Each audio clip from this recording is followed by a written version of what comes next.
भारत के साथ कंपैरिजन अपने पर कैपिटा इनकम देख लो, उनका $79 का है, आपका 279 को होने को फिर रहा है। कोई शर्म ही नहीं आती लोगों को कंपैरिजन करते हुए।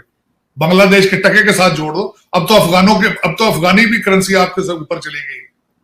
आप क्या अपने आप को जोड़ देते हो यूक्रेन के साथ? करप्शन में इतने बुरे तरीके से आप डूब चुके हो कि आपके बोन मैरो में मैंने आपके कंट्री से शराफत उठ गई है, किरदार साजी उठ चुकी है।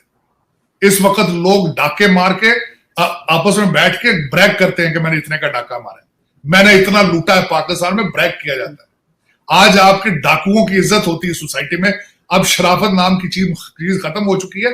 ये जब तक दोबारा सोसाइटी में नहीं लाओगे, सर्वाइव नहीं कर सकोगे। Nations can not survive without nationalism, और वो बिल्कुल जीरो है वहां पे। क्योंकि मैं देख रहा हूं कि लोग जिस तरीके से भाग रहे हैं, लूट रहे हैं।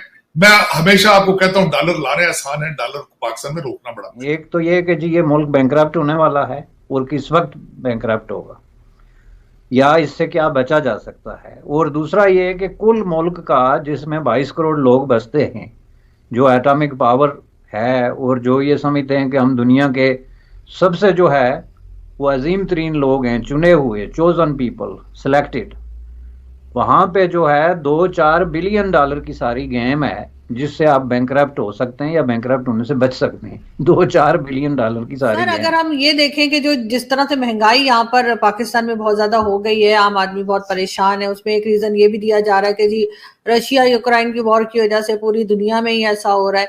तो क्या इस बात को मान लिया जाए कि आप समझ रहे हैं कि लोग जो है वो आगे जाके कुछ कंट्रोल कर पाएगी गवर्नमेंट इन सब चीजों के प्राइसेस को? इन चीजों की सफाइयां पेश करने वालों को पहले ये बताना चाहिए, जिन मुल्कों के साथ अपने आप को जोड़ते हो उनकी पर कैपिटा इनकम कुछ और है।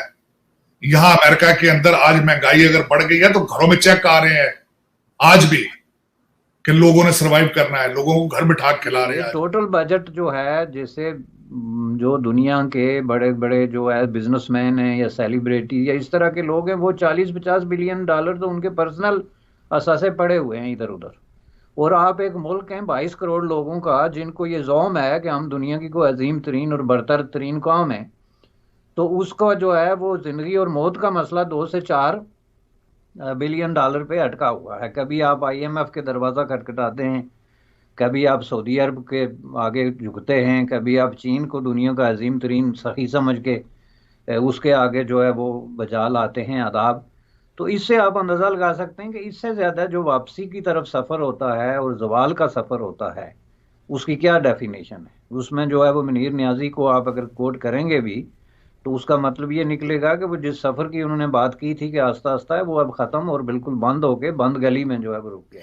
बिल्कुल सर, क्योंकि अभी तो खैर IMF ने भी नहीं दिए पैसे, और साथ साथ FATF वाले भी कह रहे हैं कि जी हम अक्टूबर में आएंगे और देखेंगे कि क्या है। तो ये दोनों क्या आपस में कनेक्टेड है, FATF और IMF, क्योंकि उन्होंने पैसे रोक दिए हैं और इन्होंने जो ग्रे लिस्ट से बाहर नहीं निकाला है? देखिए, ये IMF और FATF वाले ज़ाहिर अल्टीमेटली IMF का तो मुझे पता है कि अमेरिकन इन्फ्लुएंस और अमेरिकन फंडेड ऑर्गेनाइजेशन है। और जब आपके मुल्क का एक साबिक वजीर आजम सुबह शाम अमेरिका के खिलाफ हालते जंग में कहेगा निकलो बाहर जंग करें, और सुबह शाम कहेगा कि पाकिस्तान बनाने की जरूरत क्या थी, अमेरिका के खिलाफ अगर अमेरिका की गुलामी करनी, तो आपका क्या ख्याल है वो आपको प्लेट में रख के डॉलर दे देंगे? आपको खुद भी तो सोचना चाहिए ना। आपकी डायरेक्शन सारी तो अफगानिस्तान की। आप पाकिस्तान में मजहबी रेवोल्यूशन लाने के चक्कर में फिर रहे हैं मजहबी पार्टियों के साथ। आपने नई TLP बना दी है, बिल्कुल ये TLP2 बन चुकी है इस वक्त। PTI इसको कौन कहता है?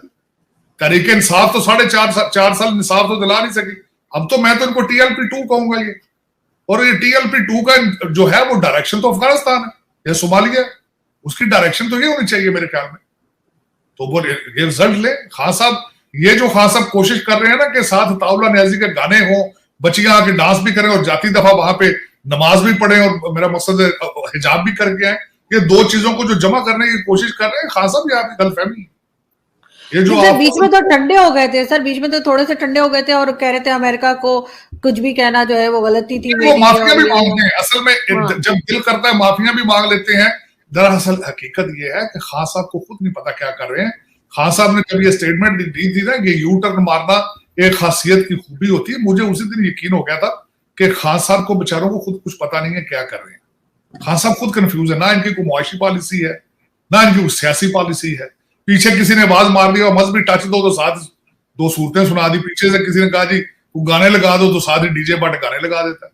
इनको खुद को नहीं पता कि कहां आपका एक आम शहरी पाकिस्तानी 35 साल सिविल कोर्ट्स में अपने मकानों के दुकानों के केसेस लेके जाए और वो अदालत सैटरडे वाले दिन हफ्ते वाले दिन खोल के किसी बड़े खानदान के बच्चे को रिलीफ दे जाती है। वहां पे क्या आप समझते वहां तरक्कियां होंगी? वहां जिस सोसाइटी के अंदर लॉ एंड ऑर्डर के हालात ठीक नहीं है, अकाउंटेबिलिटी नहीं है, वहां क्या देखा जा सकता? आज आपका पंजाब रो रहा है, ये आज पंजाब, उसका कोई वाली वारस नहीं है, कोई रूल ऑफ लॉ नहीं है, कोई गवर्नरशिप नहीं है।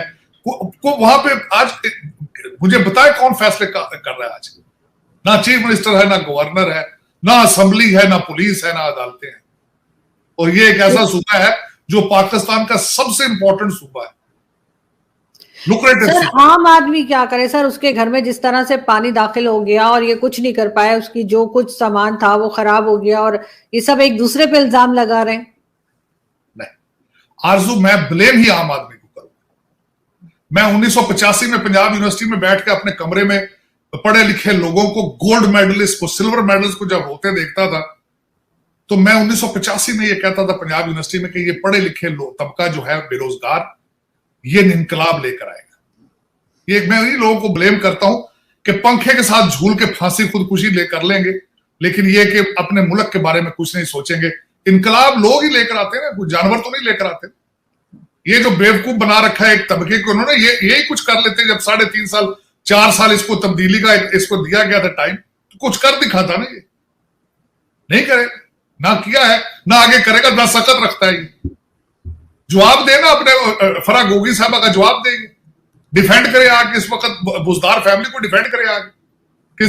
आज बताए किस तरीके से जो इन्होंने वो जो जमीन ली है इन्होंने अपना बैरियर टाउन से, डिफेंड करे ना, उसके बारे में प्रेस कॉन्फ्रेंस करे।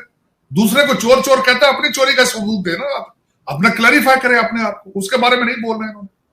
और जो जबान इस्तेमाल करते हैं खवातीन के लिए, आज तक इन्होंने कहा है रियासत मदीना में इस तरह की बदतमीजियां की जाती है खवातीन के साथ, ना कुछ शर्म है ना कोई। आज भी ये मरियम नवाज को चोरों की सरदार और पता नहीं क्या कुछ बोल रहे थे, लेकिन